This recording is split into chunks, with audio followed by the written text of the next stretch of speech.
Hello, good afternoon. My name is Marta Bruno from the FAO Office of Evaluation, and I'm the moderator for the session on whether existing tools and climate assistance reach the most vulnerable. So on our panel today, we have 3 presentations, and I'm very happy to introduce to you to my left, Diana Alarcon, who is Adjunct Academic Secretary, Colegio de la Frontera Norte from Mexico.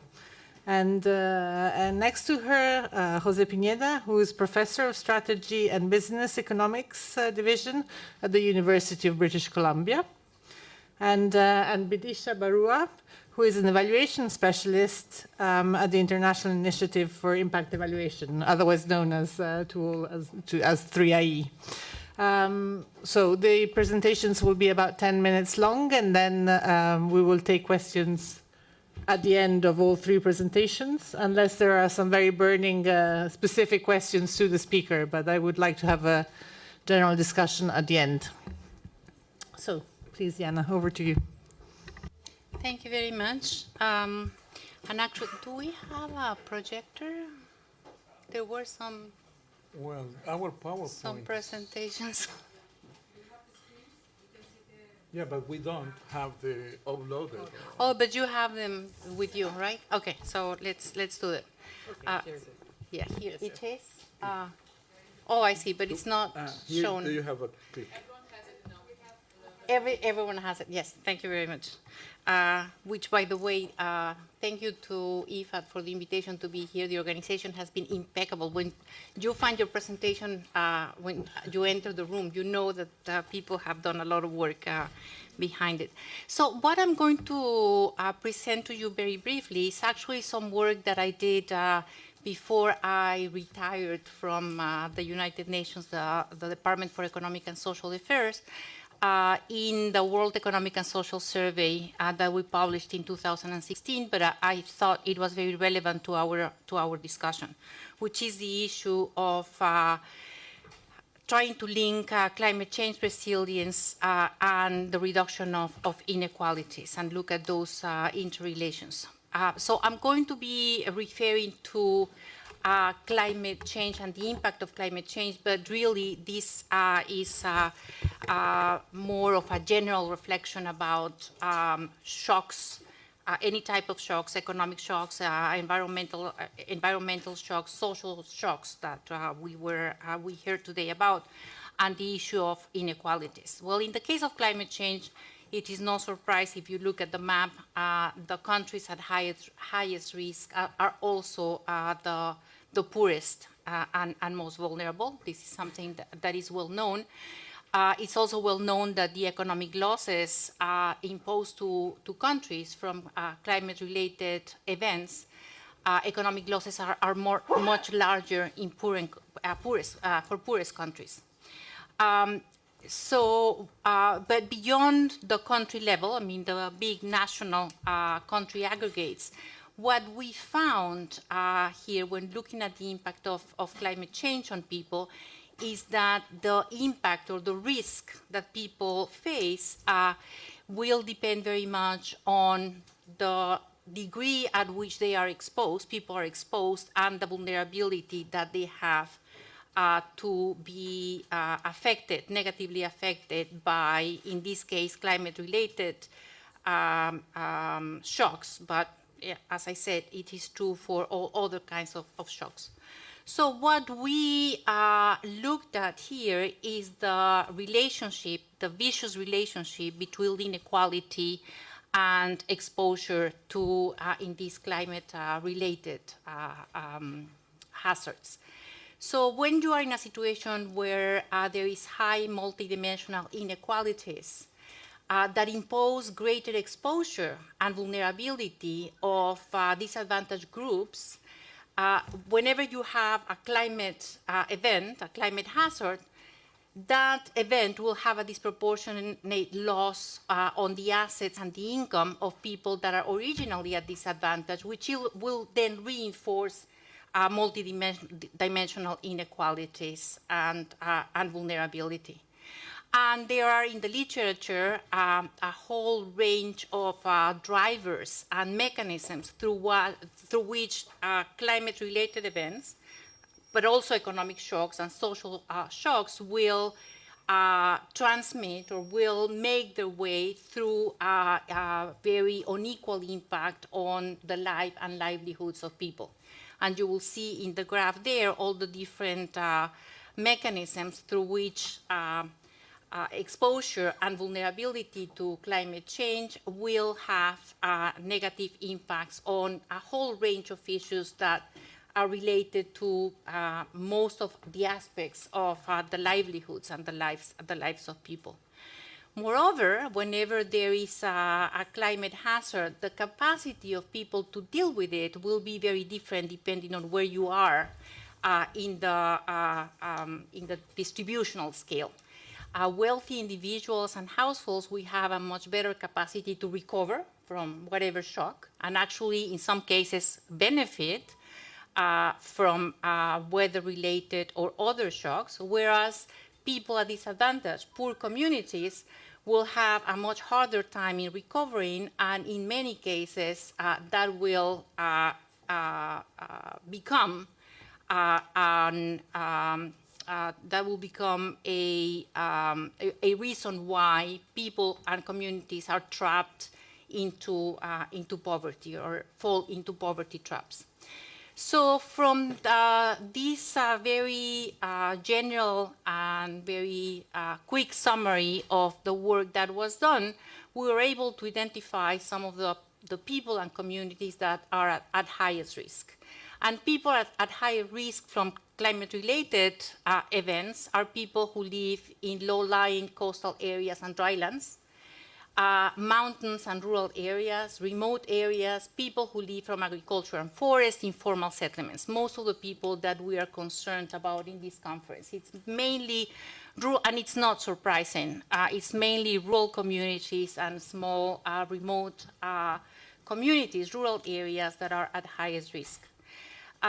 Very recently, the UNRIST, which is an institute, a research think tank in Latin America, published their Latin American report on poverty and inequality, sponsored by IFAD, by the way. It's one of the flagship reports of this organization, where IFAD has been supporting for many years.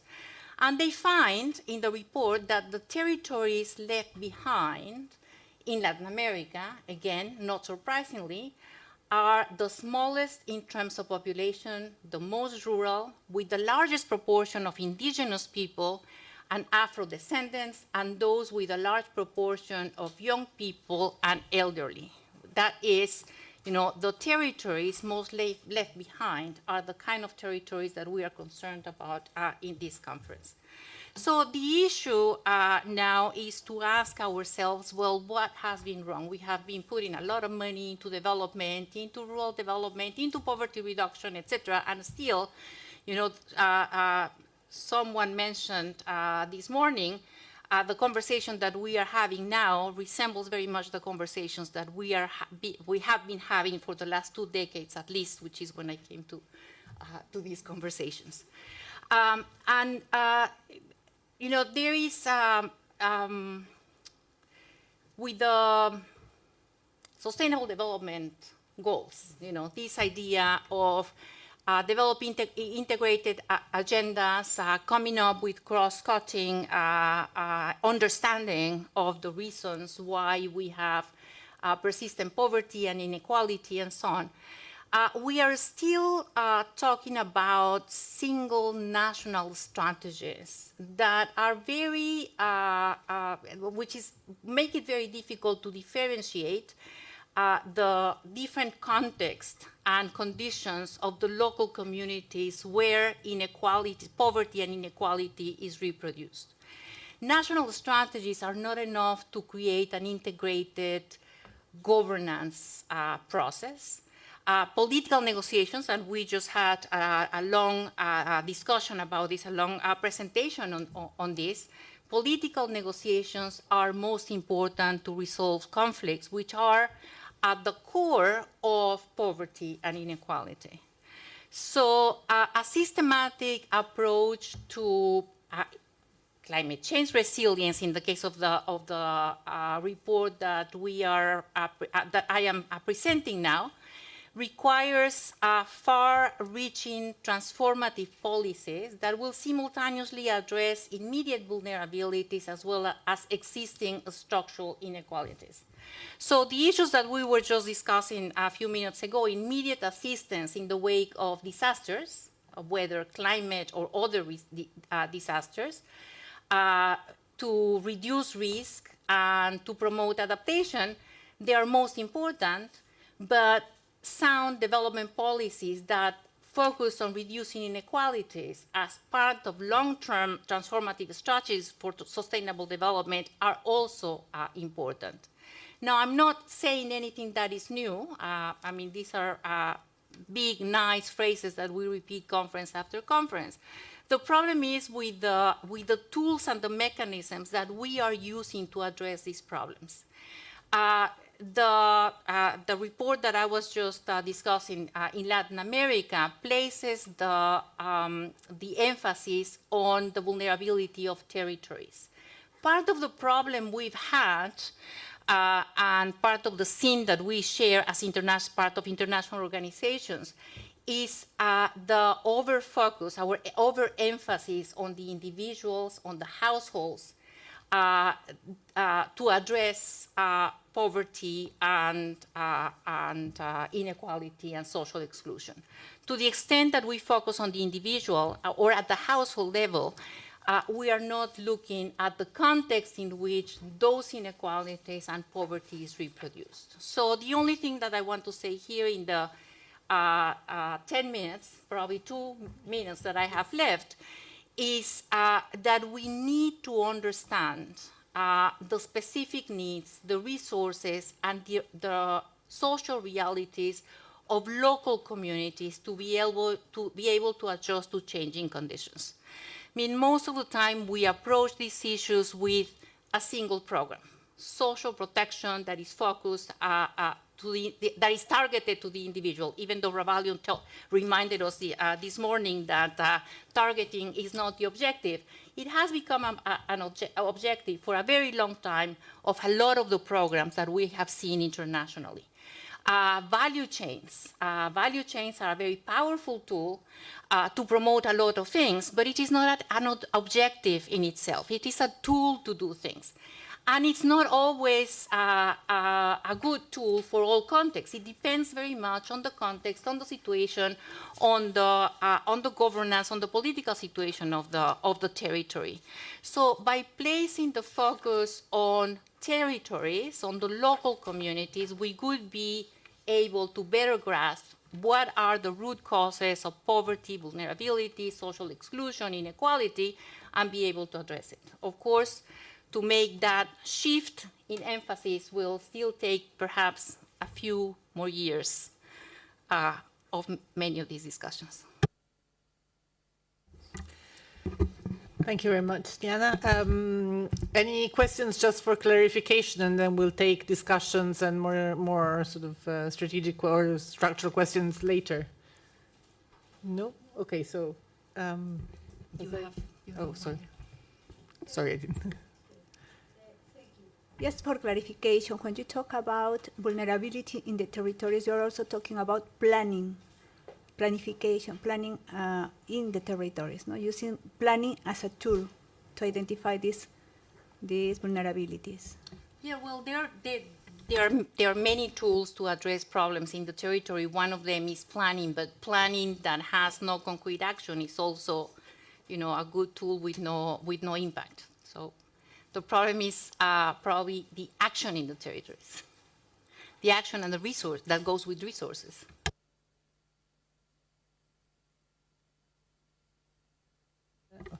Okay, so thanks, Diana. And Jose, you want...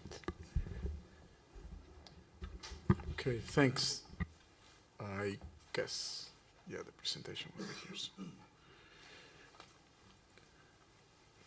Good. So let me start by thanking IFAD and the Office of Evaluation of IFAD for the invitation and I think the very stimulating discussion that we have had so far.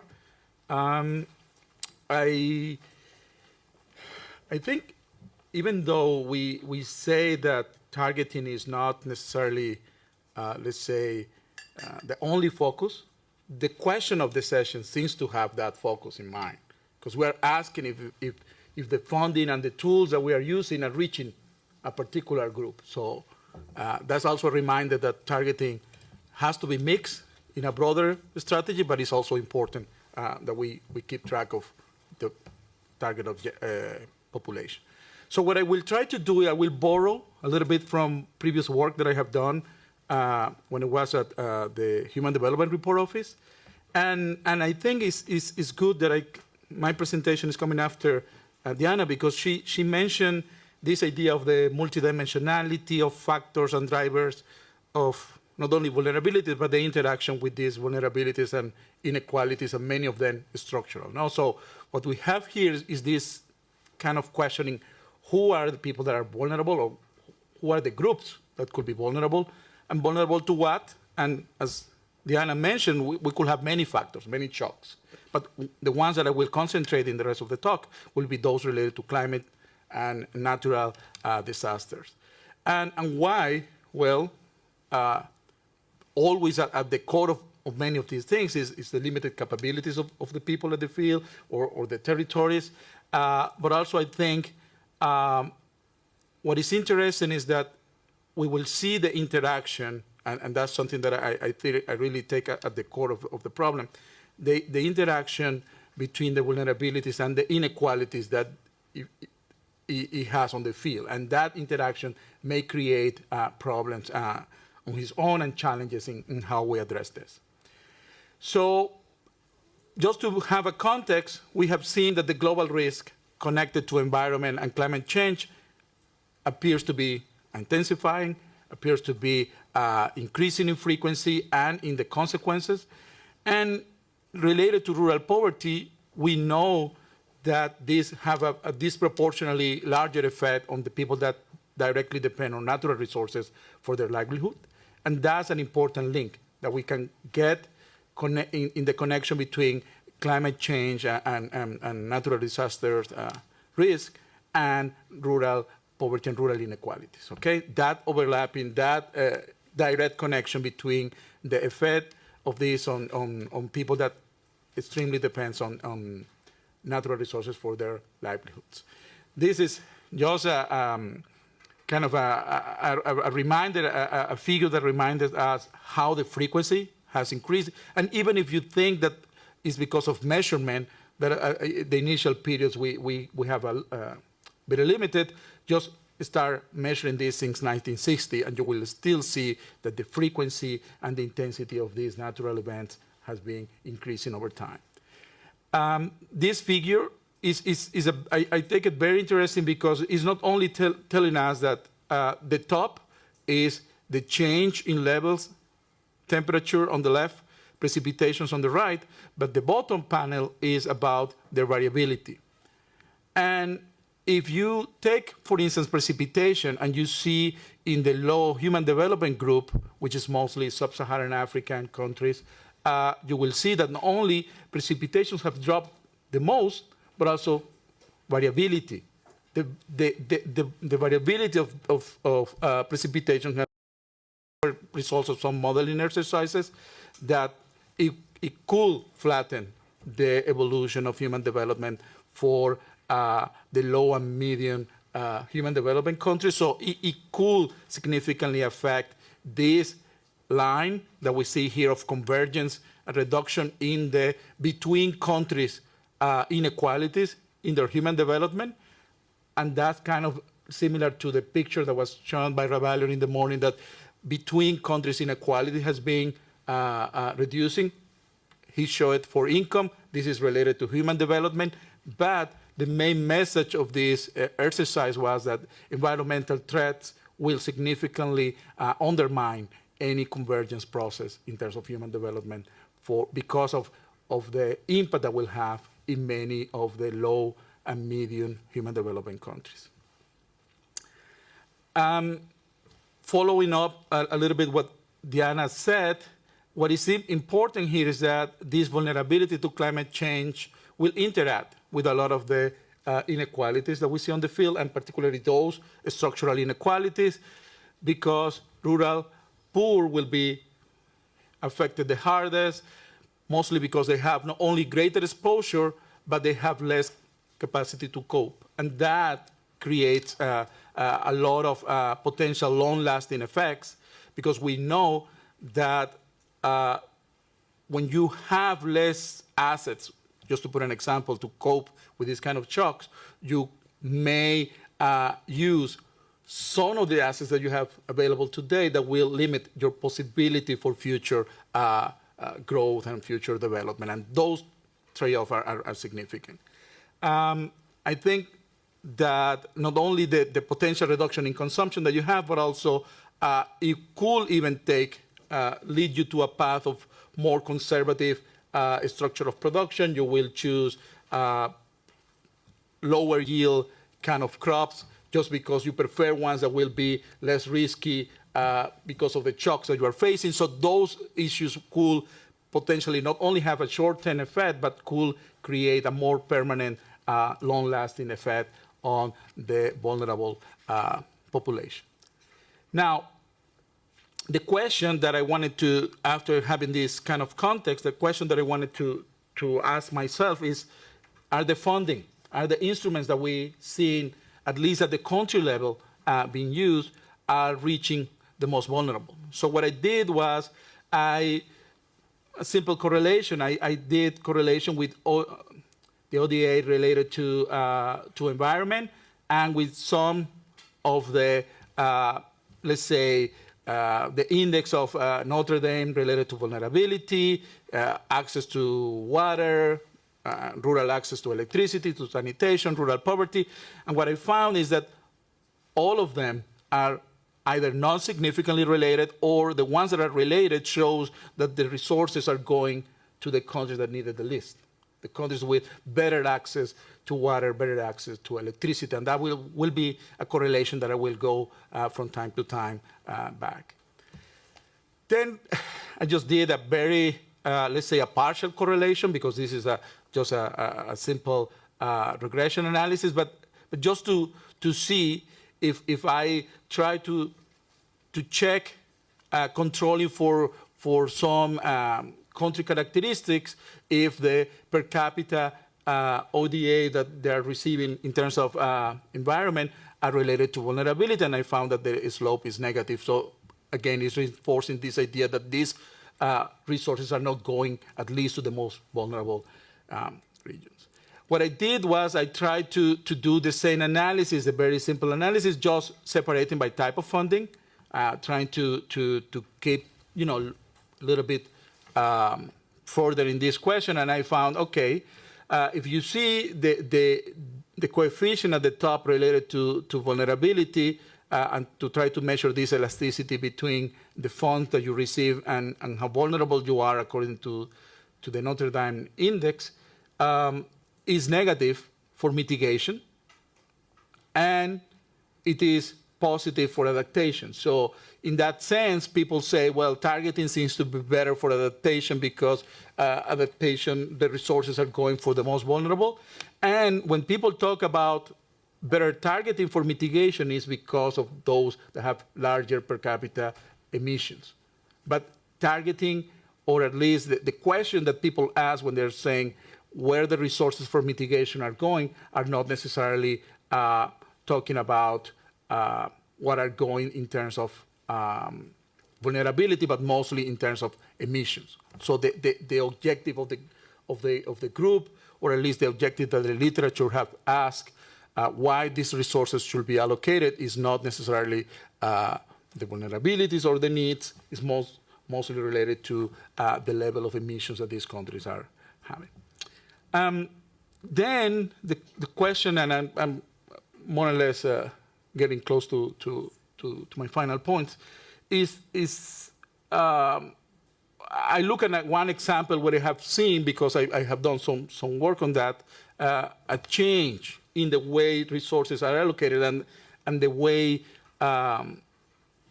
the decisions are taken, and maybe that's a part of the political decision, to try to match better vulnerabilities at the country level and the resources.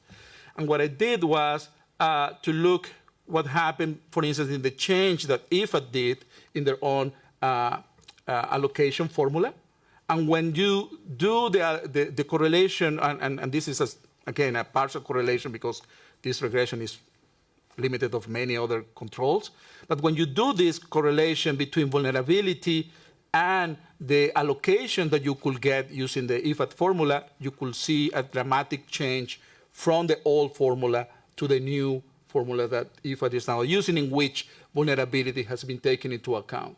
So you could see that by taking certain decisions, you could better approach the allocation that you do of your resources with a certain target population, in this case, the most vulnerable across countries, okay? And then this is my last slide I would cut here. I don't have any more time, isn't it? You're out, but I think we can give you another minute. Okay, I will close here. So what I wanted to say with this slide is that if you compare the first two columns, you will see the old formula has some properties but which relate the allocation of resources to where is needed, because you have a negative correlation in terms of rural access to water and electricity and things like that, but it was not strongly correlated to this index of vulnerability. By having the changes, you not only strengthen the relationships with the other indicators, but also you gain a positive relationship with this indicator of vulnerability. This is just, of course, very descriptive statistic. It doesn't mean to have any causal relationship, but I just wanted to use as an example. If you want really to check if the instruments that we are having are reaching certain group, well, we need to go deeper and do the efforts that I think was done in an honest effort here at IFAD to really change the way you're allocating resources in order to improve reaching that target group. Thanks. If you want to finish your last slide. No, it's okay. It's okay. It was my conclusion, so it's fine. It's okay. Thanks. Okay, thanks. Is there any quick questions on this presentation? Yes. Thank you very much. I just wanted to make a brief comment that what you described as happening at the country level in terms of the distribution of ODA, we've done a similar analysis at the subnational level, and we see exactly the same thing. So that's why I think it's really important when we think about the stakes of, employing some of these formulas and some of these policy shifts to how we're doing targeting. Well, I agree that's not the objective. We are seeing that, if you fast forward a little bit and you think about the fact that aid is going disproportionately to countries that are less vulnerable and to regions within countries that are less vulnerable, you're actually potentially exacerbating inequality rather than helping it. So thank you for that. Thanks.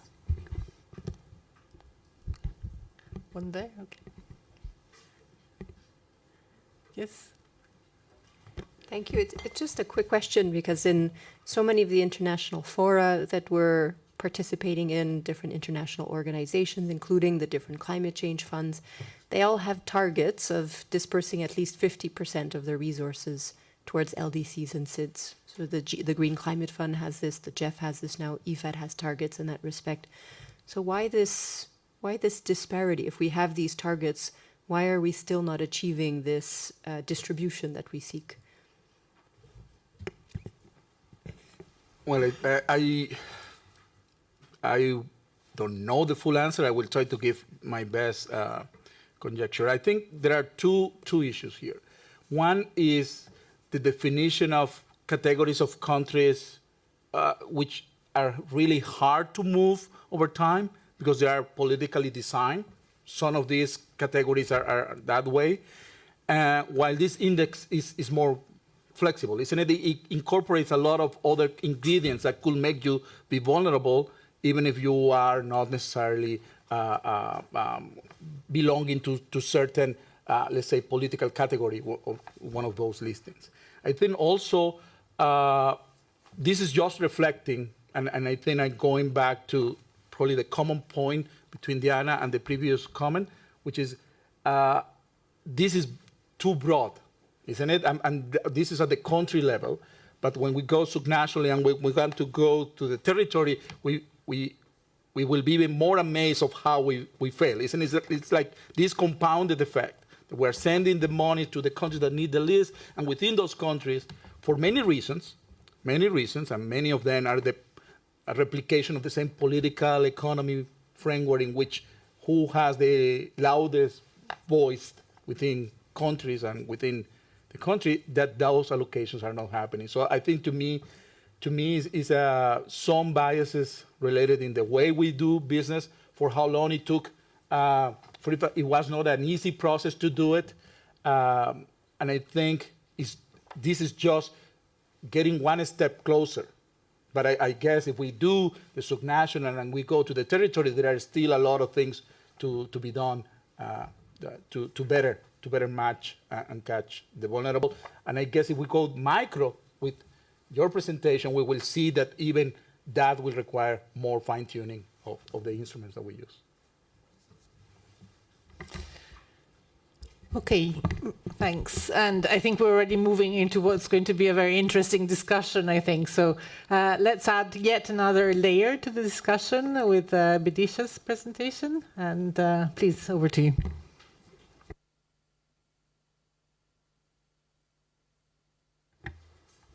Well, I have already been put on under a lot of pressure to make it interesting, but indeed, the topic that I intend to discuss today is controversial. It has given rise to a lot of debate about whether it is indeed an effective tool for risk mitigation.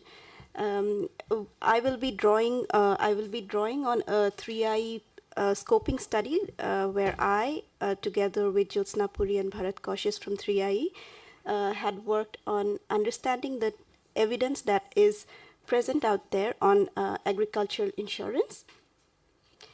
And and I think I'm going to skip my first slide because we already have a very good context of the risks that farmers face, rural populations face, and weather being one of them. We went about our study. So why did I focus on agricultural insurance in this particular, for this presentation?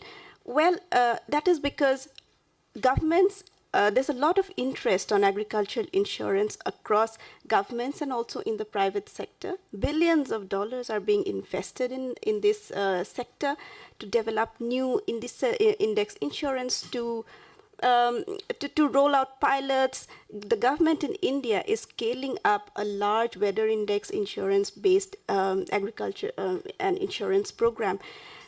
So the interest on its effectiveness is very relevant, and we went about trying to answer what do we know about what works and what does not work in this field. For our study, we used 5 methods. First, we went through a systematic search of the literature. This included not only journal articles, but also project briefs and the gray literature that's out there. To be fair on us, we had a very clear impact inclusion-exclusion criteria. We only looked at counterfactual-based impact evaluations, and our search stopped in 2015, so this study requires updation. Additionally, we assessed the quality of these impact evaluation to be able to say what kind of confidence we can possibly rest on the results that are presented. We supplemented this systematic search through an online survey in which we requested policy makers as policy practitioners and researchers to respond. We had in-depth interviews with researchers, policy advisors, and practitioners. These were 12 in number. We held 2 learning workshops, which were for stakeholder consultation, in one of which IFAD members were present.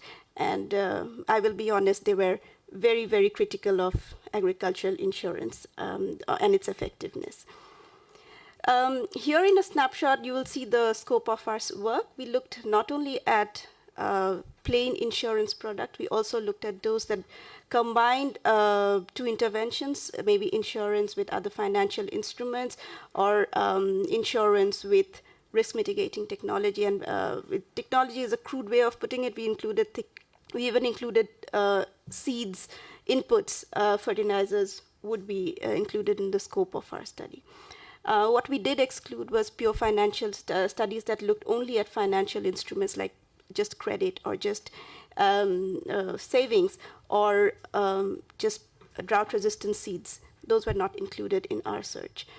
On your to my right, and so it would be to your left, would be the search strategy, and you'll see how we started off with 10,000 studies and narrowed it down following our inclusion-exclusion criteria to 59 studies, 57 of which were impact evaluations, and 2 were systematic reviews.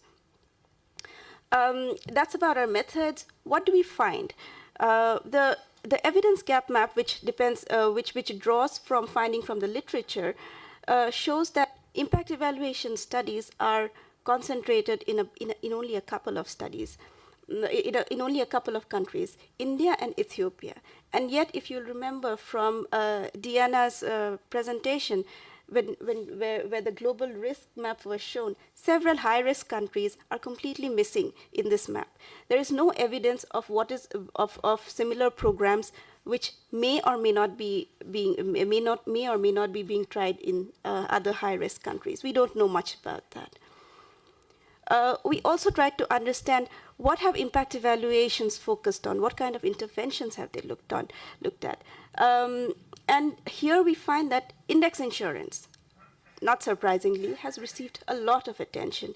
There are a lot of papers that are trying to understand the effects of the impacts of an index insurance, or are trying to think of interventions around index insurance.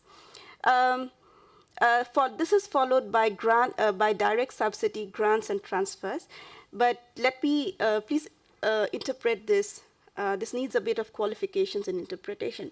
Most of the direct subsidy the kind of subsidies that appear in our literature search are actually related to index insurance. Or rather insurance. Most insurance programs are heavily subsidized, and that is how direct subsidy appears to be a big intervention, a major intervention that is being studied. I'll come to that in a couple of slides. What are less studied?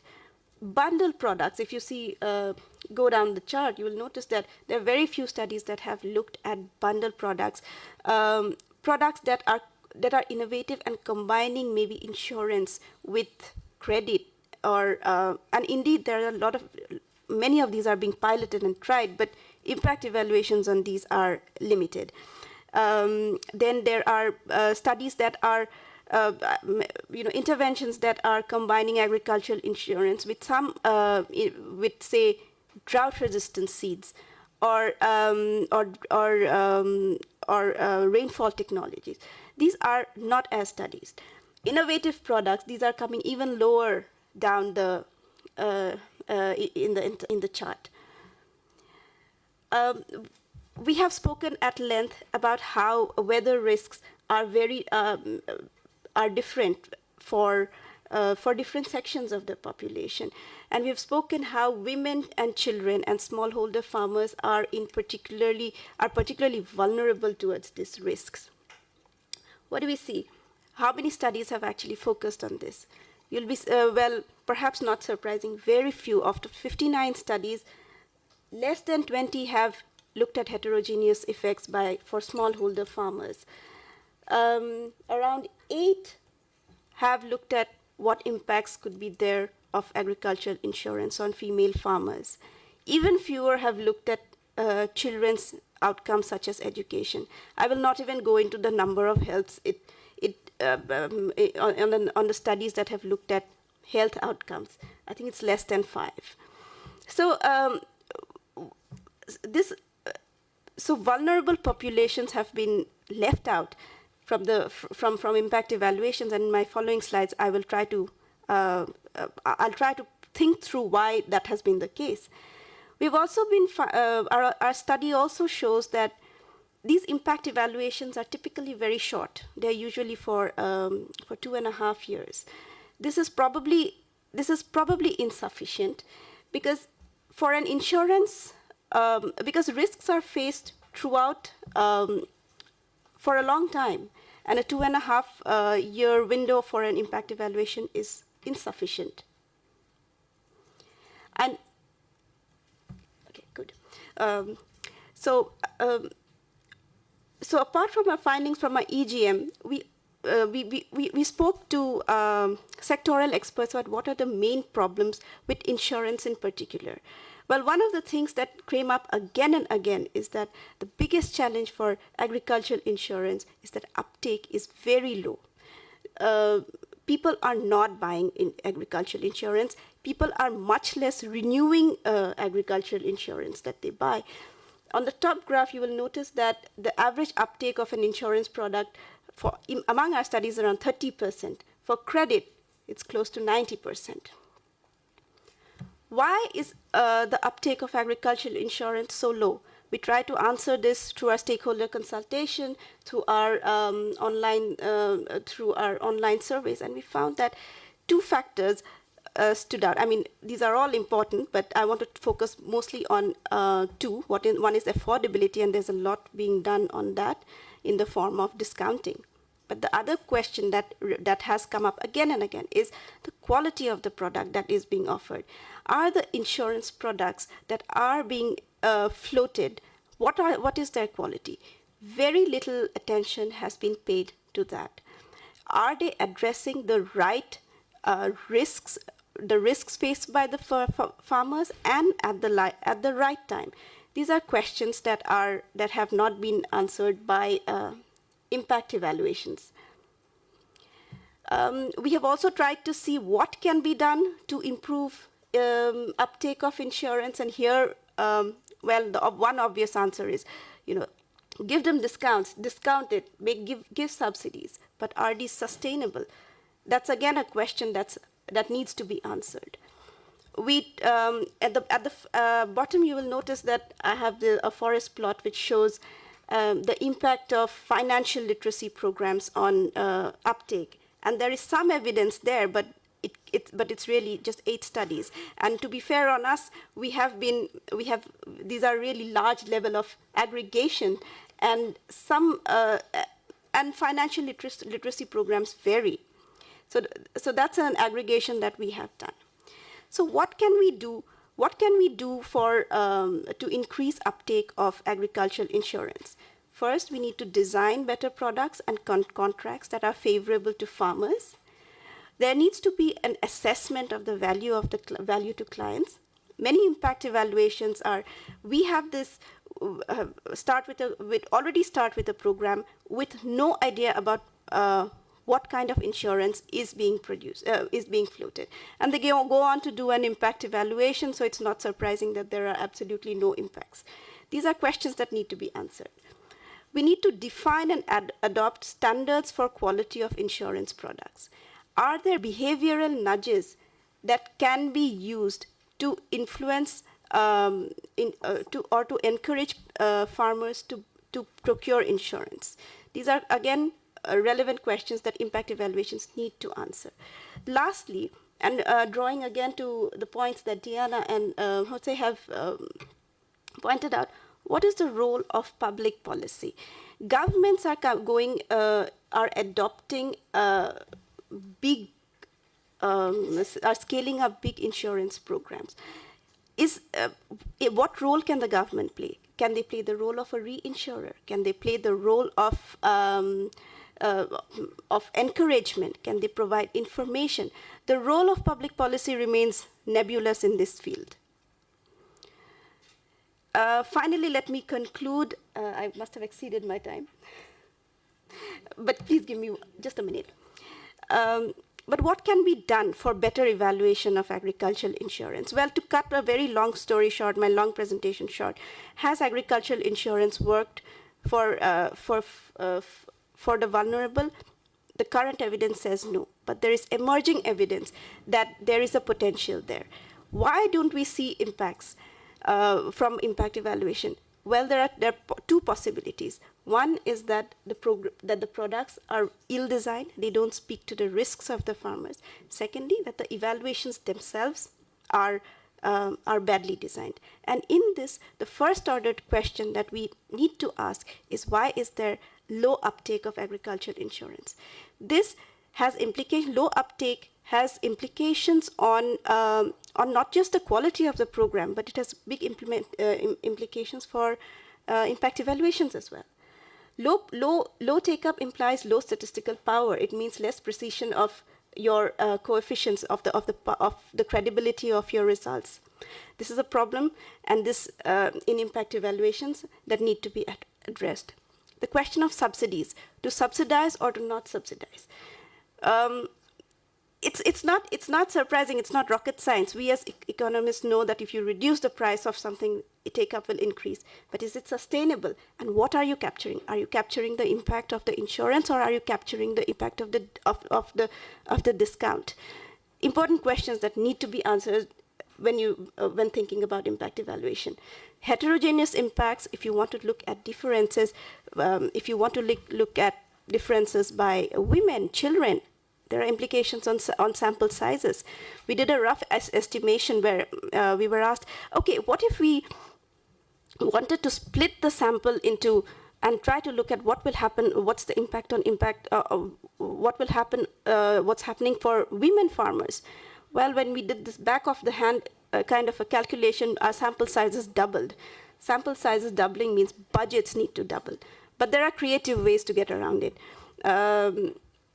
And then, of course, the length of the studies. Short-term impact evaluation, quick and dirty evaluations will not answer your questions. There is a need for long period, studies whose length are at least 4 to 5 years to be able to credibly say about impacts of agricultural insurance program. And if I had time, I would have made a shameless pitch about how in 3IE we have agricultural insurance impact evaluation program in which we have addressed all of these questions. Good to know. Thanks, Bidisha.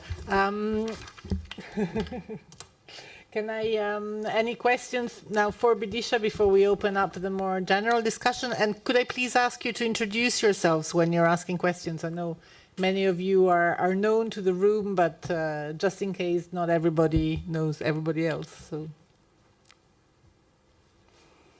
no? Okay, so maybe we can, please. I'm a repeat, but I didn't introduce myself last time. So Samantha Custer, Aid Data. Bidisha, thanks so much for your presentation. One slide that really kind of grabbed my attention was the mapping you did of the evidence gap. And I think, one, that's striking because we do surveys of policymakers, and often government policymakers say that the type of evidence they want most are impact evaluations. But there's a short supply. So I guess the broader policy question for you then is, do we have an evaluation market failure here if we are seeing kind of impact evaluations are being concentrated in certain parts of the world, and presumably even certain parts within countries? Why do you think that is? What do you think it means to change that in practice? Thank you.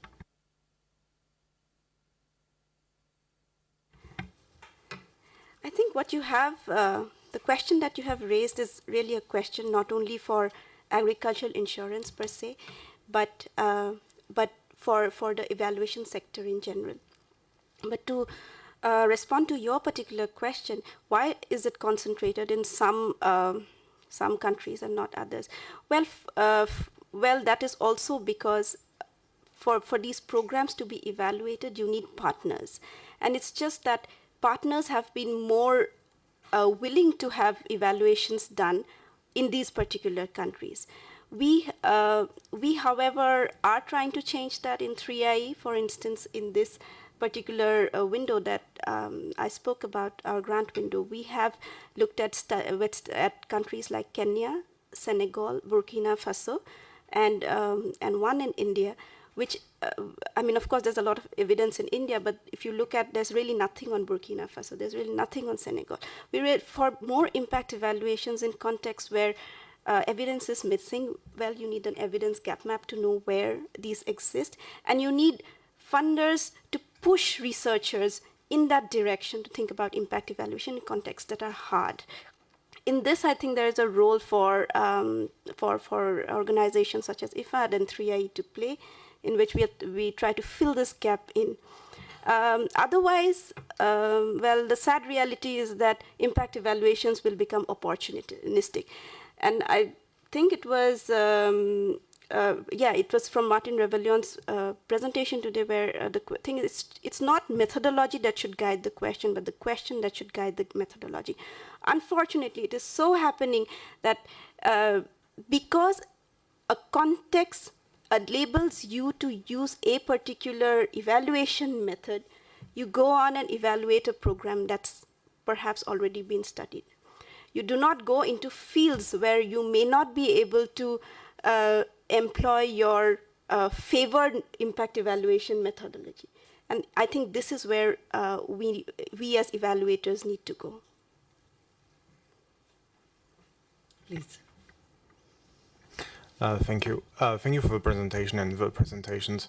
Florent Barche, I work for IFAD, between the West and Central African Division, also the Environment and Climate, Gender and Social Inclusion Division. I have a question and then two comments. The question is, in one of your slides on the most studied intervention is index insurance. Did you take into account social safety nets, or do you take into account social safety nets in the index insurance? Because this makes some kind of a difference here. So that's my question. And then I also have a question and a comment on the map that you made. That would have been interesting to look also at the number of agricultural insurance schemes that do exist in the countries. Because if you look at India, this is one of the largest that is currently existing, at least before 2015. Ethiopia, we have a very famous one from WFP and R4. And I guess if you were to take the same studies nowadays, you would see like a lot more of this type of instruments being put in place. I think last week the government of Nigeria just announced like 3.8 million new people being insured under agricultural insurance, like some kind of public schemes. Then you have Senegal since I think 2014, 2015. So there are more and more insurance schemes coming out, and I guess more and more of these studies hopefully being published. And then comes I really like your conclusions on like designed impact evaluation, and then you say up to 5 years. As far as I'm aware, like most of the schemes that are currently out there at the moment are parameterized to make a payout every 5 years. So let's say if you make a 5-year impact evaluation, you might not see the payout and you might not see the usefulness of the product. But then you end up like, let's say, doing an impact evaluation for 10 years, but whose funder, let's say, for example, IFAD, for which we are like 5 to 6 years of project, is going to fund you for a 10-year impact evaluation. So we are in this kind of like very difficult situation here, because like you need a 2.5 years impact evaluation. This is what we would be willing to fund. But on the other side, it's very unlikely that you receive a payout. And then the problem that I see with that, and something that we've discussed like a couple of weeks ago with some colleagues working on insurance here, is that we could opportunistically change the parameter so that like instead of making a payout every 5 years for like more extreme type of event, we decide to shift the parameterization of insurance to 2.5 years, 2 years, so that like within the scope of our project, we see a payout and we justify the intervention that we've made. So there are some issues here with the impact evaluation of the insurance and like this stochastic risk that we have taken into account. That would be interesting to see if you've been thinking about that in your way of assessing or like looking into the impact of insurance in developing countries. Okay, there is another, okay, maybe we open the discussion up to everyone, so not just for Bidisha. So I have Florence and then 3 here at the front. Thank you, Marta. Florence Egal. I think maybe we should start thinking of high-risk areas and not high-risk countries. Many of those areas are cross-border, and it would probably be useful to discuss them at that level. One thing I'm completely missing when we discuss climate change, before climate change became in fashion, we have been carrying out an agriculture development model that was completely unsustainable. We've been destroying natural resources. People have been left behind. They lost their access to land. They lost their access to water. Traditional farming systems, which were integrated and risk adverse, have been abandoned, and they've been pushed to get into high-risk systems. And then poverty, social inequality comes. What a surprise. And then, of course, the people that don't have a water pump to get down to a water table that's always going further down is actually going to be hit by climate change. Now, is it really climate change, or is it the consequences of a misdevelopment? So I think I would like to say that what the lady just in front of me said at the beginning about local planning would be the start. If we want to start looking at how we're going to carry Agenda 2030 in certain territories, we have to look backwards to all the mistakes we've done in the past 20 years, start questioning the systems that are still there, because most agriculture people still think they're about increasing maize production in Malawi, which is not right. So I think we need to start revisiting the present model. Are they appropriate in the context of climate change? How can we correct some of the mistakes we've done?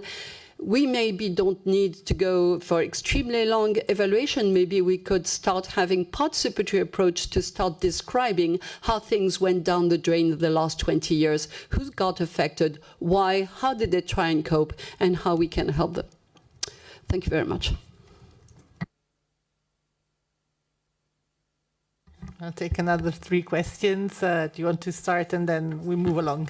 Sure, I can start. My name is Hazel Malapit from IFPRI. Just for Deanne, a comment on what you said about overemphasis on, I'm trying to find my notes now, overemphasis on individuals. Okay, I can't find it. You said something about overemphasis on individuals and households and not so much looking at the broader picture. This really sort of made me think about how we need to be working at different levels. And I mean, I'm an economist working on gender issues, and we're always talking to people about intra-household dynamics and how that's important when we're looking at the impact of our work. But always bearing in mind that there are structural constraints that define these inequalities as you're talking about. And so the interventions that we do on the ground are only second best. For example, you can offer them insurance, but if there's no way for them to have a financial account or to, say, own land, if you were doing a land intervention, then it's always just a Band-Aid on a problem that's still there. So Thank you for that. That kind of raised some questions for me. And for Jose, you talked very quickly in one of your slides about long-lasting implications and these intergenerational transmission of inequalities. In particular, you mentioned girls and how they are combining education and perhaps other types of domestic tasks. That's kind of what I picked up. But if you could please say more about that, that'd be great. Thanks.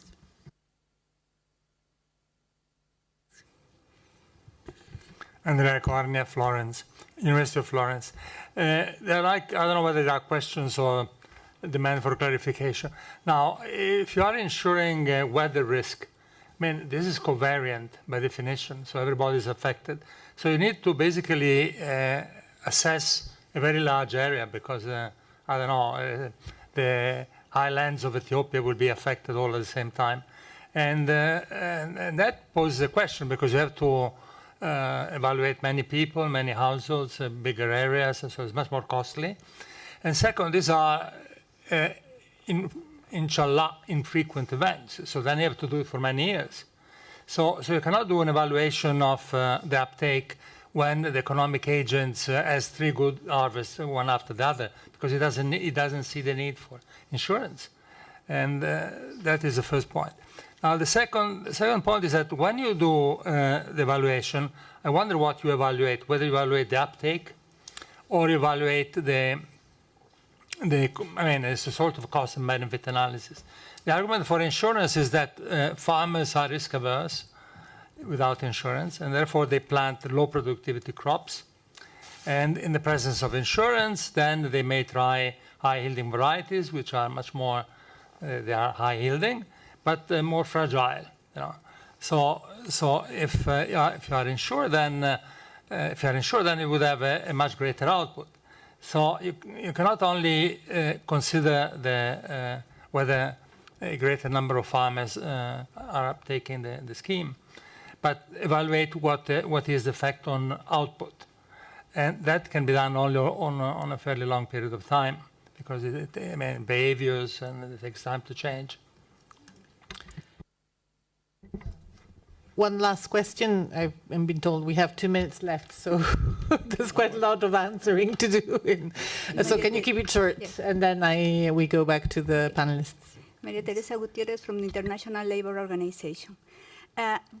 Most of the discussions comes to my mind the impact evaluation of employment that we usually do, how we can investments in which sectors. So we have a intersectoral approach for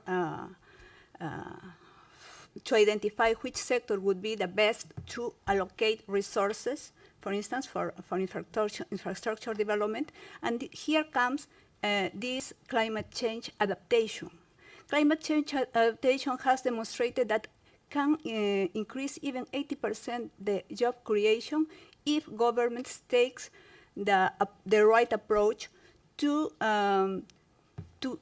build local resources protection areas, for instance, like slopes, protecting slopes, or maybe harvesting water. All those issues at the same time have are the means of job creation, but also protecting the most vulnerable people and also respecting their own knowledge, traditional knowledge.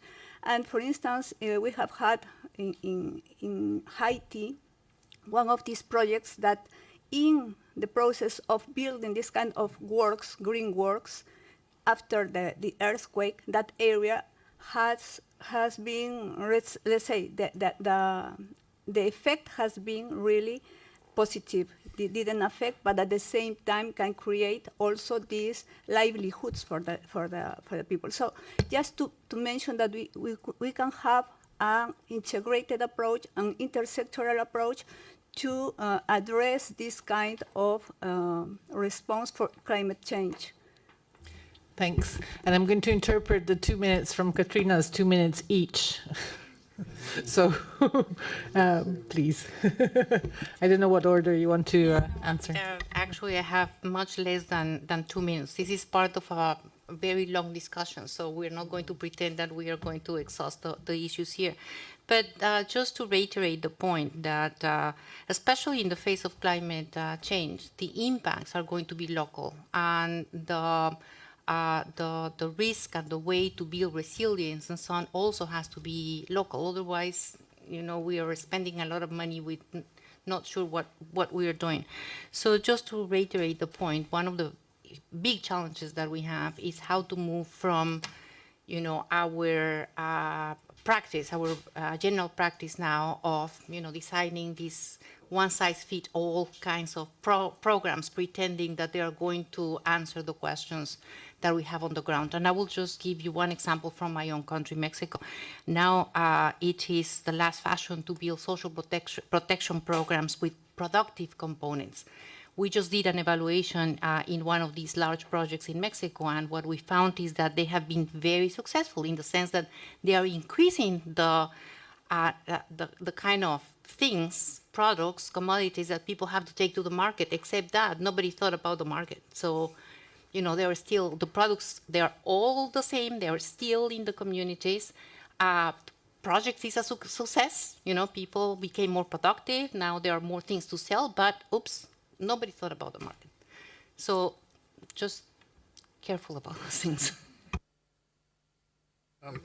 Very quickly, one of the idea of the long-lasting implication is that girls share their timing with resource collection. And we know that resource collection became harder and tougher with climate change. So that was one of the additional challenges that overlaps with the structural kind of inequalities that we see on the field, and that was what I wanted to say. But going back to one of the points that Professor Cornea made, and at least from my macro training on why this may be useful and we are not seeing those impacts of insurance, is the idea of using fertilizers or using better seeds, hygienic crops, because you have the insurance. That's an important outcome that is desirable. Maybe we are not even looking at that outcome. The second is that if you are the Ministry of Finance and you have to send money for emergencies, when you have these natural disasters. Maybe even for your own planning, it's better to buy this insurance and send money, because now you know that that budget for those emergencies are already covered. So we need also to expand our scope of what are the potential positive effects of some of these interventions. And I stop here so that.